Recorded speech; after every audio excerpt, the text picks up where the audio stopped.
notre deuxième invitée. Tout d'abord, ce qui est particulier, c'est que c'est une artiste peintre, mais comme Mme Gisèle Lefrançois tantôt, elle est psychologue et elle fait partie également des artistes pour la paix. Je vous présente dès maintenant Raza. Bonjour Raza. Bonjour France. Merci d'être là. Mais ça me fait plaisir. On va parler tout de suite des artistes pour la paix Oui. parce que je trouve ça très intéressant. Oui. Ensuite, on parle de Raza. Ah, d'accord. Donc, Raza fait partie des artistes de Oui. la paix. Pourquoi? Justement, leur programme m'intéressait beaucoup parce que l'idée qu'ils prônent, en fait, c'est que le remède à la violence actuelle, c'est justement l'art. Et pour moi, c'était vraiment une idée fondamentale à défendre. Et quand j'ai vu cette association, j'ai vraiment voulu en faire partie parce que c'est mon engagement. Merci. Ça prend des gens comme ça dévoués. Alors, merci beaucoup. Là, maintenant, je voudrais qu'on parle de Raza comme telle. Raza, tu fais des techniques mixtes. Non, des techniques. Non, tu fais plein de tout. Oui, c'est ça, justement. C'est de tout. Oui. Pourquoi? Je suis vraiment polyvalente et surtout très, très curieuse. Alors, j'adore explorer. Françoise est curieuse, alors? Oui. J'adore vraiment explorer. Je suis toujours à la découverte de nouveautés, d'autres choses. Alors, j'ai eu différentes étapes et puis actuellement, je suis revenue à l'acrylique simple, je suis passée par les techniques mixtes, par l'huile, par les structures, pour expérimenter la rudesse des structures, l'angle de Chine, la calligraphie. Alors, je suis très, très, très curieuse. Très curieuse, très aventureuse dans les arts. Et puis, on parle d'un cadeau québécois. J'ai trouvé ça intéressant qu'ils nous disent ça. Donc, Raza, c'est quoi ce magnifique cadeau québécois? En fait, je suis arrivée ici au Québec en l'an 2000. C'était une terre d'adoption. Je viens de Belgique et puis je n'étais pas du tout orientée vers les arts en Belgique. J'ai d'abord été infirmière à la direction d'une école d'infirmières. Ensuite, je suis retournée à l'université. J'ai fait une maîtrise en sciences familiales, conjugales et sexologiques. Puis j'ai eu une grosse consultation de psychothérapie. Puis on a eu envie d'émigrer et de venir au Québec pour la chaleur humaine qu'on y rencontrait. Très bien. Il faut quand même être courageux pour quitter son pays. Pas du tout. C'était tellement agréable, tellement facile. C'était une belle aventure. C'est sûr, vous êtes arrivé chez nous. Donc, c'est une belle aventure qui se continue. Qui se continue. On est toujours aussi contents. Puis en arrivant, le cadeau du Québec, c'était justement la peinture. Je ne m'en doutais absolument pas. Bravo! Cette passion, elle est née sur un pari. J'ai rencontré une jeune femme qui était peintre. Puis, en discutant avec elle, je lui ai dit que moi, c'était inutile, la peinture, non. Puis, elle a fait un pari avec moi de passer une journée et qu'à la fin de la journée, je sortirais avec une toile. Eh bien. Et puis, j'ai perdu mon pari parce que moi, je lui avais prétendu que ce n'était pas possible. Ah, c'est vrai? Et puis, c'est là qu'est née la passion. C'est toute une découverte. Oui, c'était une grosse découverte, oui. Un claquement de doigts. Oui. Et puis, depuis ce temps-là, elle ça n'arrête pas. dans toutes les directions. Absolument. Ou à peu près. Oui. OK. Et puis, ça a l'air d'être un succès, hein? Parce qu'il y a des beaux projets qui sont là devant. Parlons-en. Des grands projets, en fait. Mais je vais revenir sur le fait que nous avons reçu notre visa le 14 février. OK. Date mémorable. C'est merveilleux.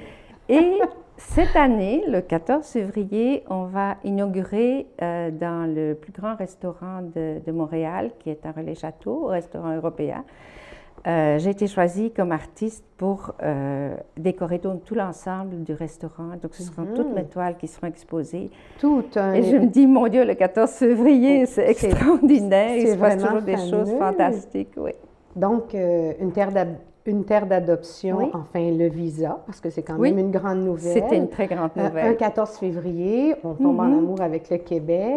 Cette année, en 2011, le 14 février, une grande exposition quand même, parce que c'est tout un événement là, pour Raza. Oui, c'est plus qu'une exposition, c'est pas simplement une exposition, c'est vraiment, les toiles ont été achetées, c'est permanent. Wow, félicitations! Ah, oui, il y a des artistes peintres qui vont t'envier, Raza. Oui, je pense, oui. Mais ça c'est une passion là, qui a été découverte, mais qui habite intimement Absolument. C'était vraiment un cadeau magnifique de commencer à peindre et de vivre justement des moments intenses face à une toile. C'est vraiment une histoire d'amour entre la toile et moi, puis c'est un échange permanent, une recherche constante.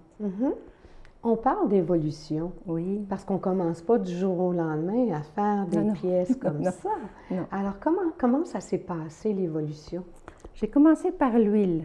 En fait, Ok. j'étais à une période de recherche spirituelle, une grosse démarche, et c'était plus de peinture ésotérique. Puis ça a été toute une époque, une collection de peintures que j'ai fait à ce moment-là. Et progressivement, les choses ont évolué. Après cela, influencée justement par des cultures anciennes, j'ai travaillé la feuille d'or Oui. à la spatule avec de l'huile, Ok. qui a donné lieu aussi à la création d'une collection assez importante, avec beaucoup, beaucoup de plaisir à travailler ce médium, beaucoup de D'accord. difficultés aussi parce que la feuille d'or est très, très fragile. Oui, effectivement. Ensuite, j'ai voulu expérimenter l'acrylique. Et j'ai découvert bon, les structures, la rudesse des structures, les différentes matières, et l'acrylique à la spatule ou au pinceau. Oui, d'accord. Encore des séries de collections qui ont évolué, qui m'ont Beaucoup de mené travail. à des choses beaucoup plus simples. On a beaucoup voyagé Ok. et on a surtout voyagé en Asie. Et j'ai été fort influencée d'abord par la pensée bouddhiste et également par la culture asiatique d'Extrême-Orient. Oui, on croit le reconnaître Oui, ici. Hein? oui, oui, oui. Ben, on croit le reconnaître. C'est quand même assez évident, mais c'est pas nécessairement pour tous les yeux. Là, quand on va vraiment repérer le côté asiatique, mais c'est propre à Rasa. Oui, oui, oui. C'est vraiment... La recherche d'un équilibre et d'un dépouillement également. Je voulais revenir aux choses, à l'essentiel, aux choses beaucoup plus simples.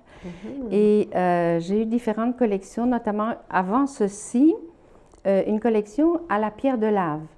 Bien. Donc c'est un médium qui contient de la pierre de lave que j'ai travaillé à la spatule, mais de manière extrêmement minimaliste avec un mouvement, un seul mouvement qui rejoint un peu l'esquisse, mais ce mouvement est sans remords, sans repentir, c'est un seul mouvement. Ok. Et j'ai beaucoup aimé ça, et c'est cet aspect-là de la peinture qui m'a ramené à des choses vraiment minimalistes que je fais maintenant à la spatule, Bien.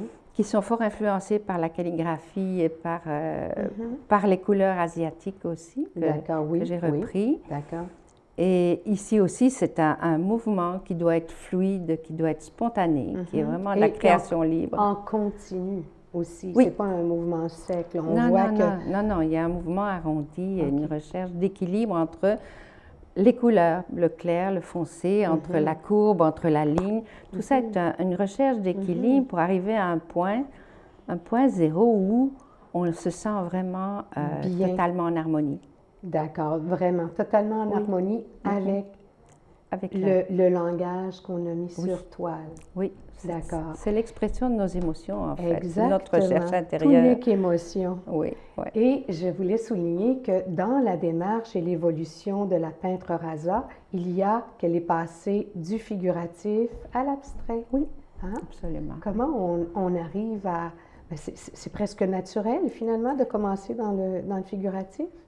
Comment tu pourrais le qualifier? Je pense que souvent les cours qu'on reçoit nous amènent beaucoup plus au figuratif, cours de dessin, de recherche des couleurs.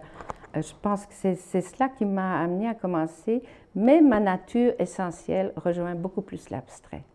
Bien. Alors, c'est pour ça qu'aujourd'hui, on est là. On est là dans et qu'on a de si beaux résultats. Mais Rasa, on a parlé que ça fait à peu près une dizaine d'années que tu as eu ce coup de cœur québécois, ce coup de cœur pour la peinture. Mais très, très jeune quand même, là, ça t'habitait, ça, cette créativité-là? Oui, j'ai toujours recherché le beau, le raffinement. C'était spontané chez moi. C'était parfois difficile pour mon entourage. Et puis, j'ai vécu aussi en Europe, dans un milieu culturel où j'étais toujours attirée vers les musées, vers les visites. On a voyagé partout, dans toutes les cultures. Alors, c'était une imprégnation profonde. Et donc, on a été dans plusieurs directions. Là. Je veux revenir à quelque chose que j'ai trouvé très, très, très intéressant, parce que vous savez qu'on se prépare, nous, avant d'arriver ici aujourd'hui. Donc, Tu m'avais parlé d'un partage vibratoire et ça, je trouve ça très intéressant. Ça fait partie d'aller chercher ça dans les émotions. Oui, oui. Et le partage vibratoire, explique-nous. En fait, il faudrait peut-être revenir au moment dans mon atelier. Mon atelier est un lieu méditatif. En fait, lorsque je me trouve devant une toile, ce n'est pas le syndrome de la toile blanche du tout, Pas du tout. mais je veux rester un temps suffisant pour m'intérioriser. C'est un moment méditatif où je fais le calme intérieur et ce calme intérieur va me permettre d'attendre le moment précis où la toile blanche devant moi fait naître une force vitale à l'intérieur qui va vouloir s'exprimer. C'est important d'attendre ça. C'est un peu comme le surfeur attend la vague pour vraiment... À ce moment-là, l'expression est totalement libre. Il n'y a plus de mental. Le mental n'est pas aux commandes. C'est vraiment juste l'expression de notre essence. Ah, c'est beau, j'aime ça. Oui. Je vous l'avais dit qu'on avait une invitée intéressante encore aujourd'hui et la précédente également.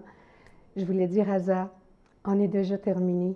C'est terrible. Moi, à chaque fois qu'on arrive à la fin de l'émission, ça me chagrine beaucoup. On avait beaucoup de choses à se dire. Oui. On va demander encore des saisons et des saisons à notre réalisateur, là. Et puis, il va sûrement nous les accorder parce qu'on manque de temps à chaque fois. Je voulais dire merci beaucoup, Raza, d'avoir été là, d'avoir partagé ton amour du Québec et évidemment qui se transpose magnifiquement dans tes toiles. Merci. Merci. Merci beaucoup d'avoir été là. À la semaine prochaine. Merci.